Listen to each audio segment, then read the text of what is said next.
جیسے آپ نے کہا کہ امت شاہ جی اور مودی جی کو میں نے جو ریکویسٹ کیا ہے، دا تھنگ از لائک آپ خود دیکھ رہے ہیں آئے دن گئے بچے کڈنیپ ہو رہے ہیں، ریپ ہو رہا ہے، مرڈر ہو رہا ہے، کیا کیا نہیں ہو رہا ہے، دنگے فساد تو ایسا ہو گیا ہے کہ روز ایک ایک نئی چیز ہی ہو رہی ہے۔ تو جیسے میرے ساتھ ریپ ہوا، مجھے مرڈر کرنے کی کوشش کی، چائلڈ میرج تھی، میری پراپرٹی لے لی گئی، میری آئیڈینٹی چھپائی گئی۔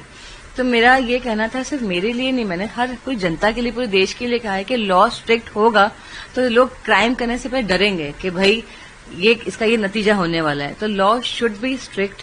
اور ہاں، مجھے جیسے میں سب کے لیے بات کر رہی ہوں تو میرا کیس ہے تو آف کورس میں اپنے لیے کہنا چاہوں گی، جیسے میں نے کہا کہ فورسفلی مجھ سے شادی کی گئی اس آدمی نے جو 8 ٹائم میرڈ تھا، میرے سے پہلے 4 بار شادی شدہ تھا، میرے بعد اس نے 3 شادی اور کی۔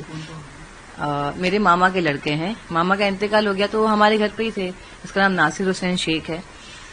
تو میری پراپرٹی کے لیے ان لوگوں نے ایسا کیا کہ میرے اسکول کے ایفیڈیوٹ میں میری آنٹی میری ماں بنی ہے، ہنسا حسنارا، اور میرے ایک اسٹیٹمنٹ میں میرے ماما میرا باپ بنا ہوا ہے پولیس کے اسٹیٹمنٹ میں۔ میں نے کہا یہ میرے ماں باپ جو ایکچوئل شہنشاہ بیگم، ان کا نام لوگ شاہجہاں بول رہے ہیں، ان کا نام شہنشاہ بیگم ہے اور سونا، اور میرے ابا حاجی مستان مرزا جی، ان کو چھوڑ کے یہ بھلتے بھلتے سے نام جو دے رہے ہیں۔ میں نے کہا پولیس کو، جب سرٹیفکیٹ ہی مجھے کتنے سالوں کے بعد ملا، 2017 میں اسکول بھی دے نہیں رہا تھا، تو ایک کاریہ کرتا ہے، انہوں نے مجھے ہیلپ کیا میرے سرٹیفکیٹ کے لیے، اور تب میں نے دیکھا میرے سارے پیپرز میں کہ ہاں میری یہ ماں بنی ہوئی ہے۔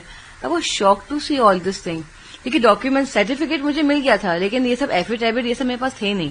آئی واز لائک یہ سب کیا ہے اسٹوری۔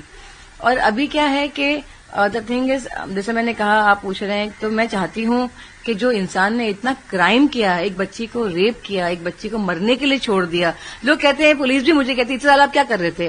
ارے آج میں اتنی بڑی ہو گئی ہوں، کوئی میرا ساتھ نہیں دے رہا، تب تو میں بچی تھی، اور جب مجھے گھر سے نکال دیا تھا مرنے کے لیے تب تو میرا کوئی ساتھ ہی نہیں تھا۔ 13 میں نے جب کیس ڈالا تھا میری ممی کو غائب کر دیا، دوردرشن میں دکھایا گیا ان کی فوٹو کہ سونا جی غائب ہیں۔ آپ یقین مانیے ان کو ملنے کے بعد مجھے ایسا لگا کہ یہ زندہ ہے کہ مر چکی ہیں۔ سوال یہ آتا ہے کہ اتنے دنوں کے بعد آپ نے میڈیا بنانا بتائی، گھٹنا کب کی ہے اور ابھی کیا؟ میں 1996 کی گھٹنا ہے، 94 میں انتقال ہو گیا تھا ابا کا۔